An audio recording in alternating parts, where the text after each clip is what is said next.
Now today we're looking at an engine coolant temperature sensor. Now these are very important just because if you do have a trouble code for this sensor, you may have trouble starting your vehicle, maybe improper idling. So it's always a good idea to test this sensor before you run out and see really what's going on. So that being said, let's jump over to the vehicle. We'll remove it, test it, and get back on the road. Now the first step is just locating where the sensor lives. So a couple things you can do. Number one, take a look at the radiator, and you have the upper radiator or coolant hose. Follow that hose to the upper plenum. Okay, so this is where that hose ends, and then just follow the plenum, and typically you will find, there it is, the coolant sensor. Okay, so just to give you another view, top radiator hose, follow it, leads right into the plenum. Okay, and there is your sensor. So that's number one. Number two is try a Google image search for your specific vehicle. A lot of times you can dig up diagrams and schematics. If you still have trouble, another thing you could try is, this is an extra sensor I just happen to have for this exact vehicle. But if you do a search on Amazon or eBay or your favorite auto parts store, look up the part specific for your vehicle and get a color photo of the sensor and then just try to match it up, because these modern vehicles, they're very condensed. Everything is not in the open, unfortunately. So if you take a look at that sensor again, and right now the harness connector is on there, but this is the same sensor. Now unfortunately, where the sensor lives, it's a little deep in the engine bay, but I think we have the lighting as best as we can get it. Before you begin, just disconnect the negative terminal going to the battery, and right where the flathead screwdriver is, right here, this is where there's a little tab. So just press in that tab and you'll pull out the harness connector. Okay, so right here, let me zoom out a little bit. So right here,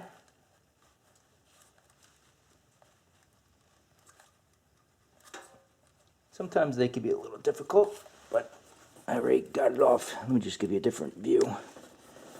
It's a little tough, it really is, to get this, but you get the idea.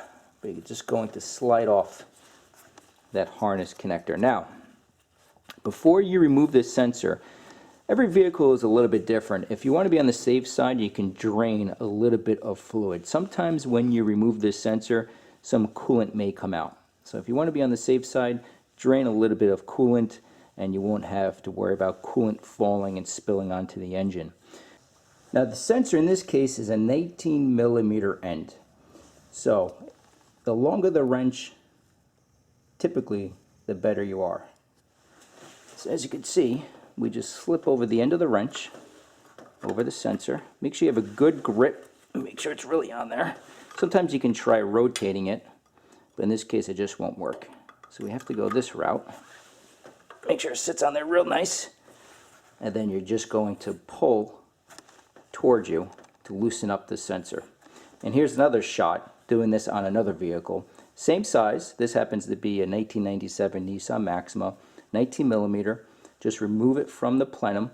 And once you remove it, bring it over to the bench and we'll test the sensor. So now we have the sensor on the bench, and before we test the sensor very quickly, P0117 means that this is pushing out very low voltage to the car's computer. P0118 means it's high voltage. Now what that means, typically at idle, this pushes out 1 to 1.5 volts. If you go under 0.3 volts, that's P0117. If it goes over 4.7 typically, that's P0118. That's all it means. You may read something like low circuit, that's just another word for low voltage, essentially. So that being said, what I want to do is test the sensor. To test the sensor, we need a multimeter. If you don't have one of these, you can pick them up typically for around $20 to $25. Home Depot, Lowe's, Amazon, local auto parts stores, Sears, Walmart, they all have them. And if you take a look, we want to do an ohms test, which is a resistance test. And look for the omega symbol on the multimeter, okay? Now typically a good sensor right off the bat pushes out around 2 kilo ohms at 70 degrees Fahrenheit. In other words, the temperature inside the garage or outside or wherever you're doing this. Now if that sounds confusing, very easy.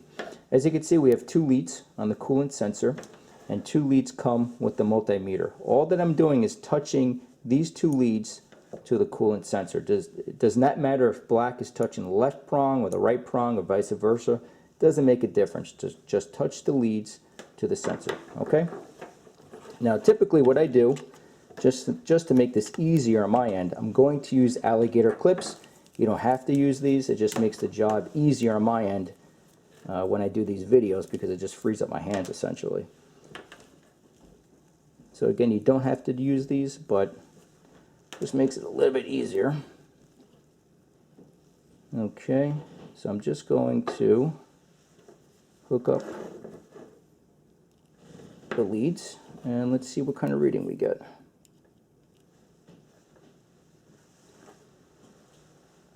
So 2.5 kilo ohms. So right off the bat, oh, let me make sure you guys can see this. There we go.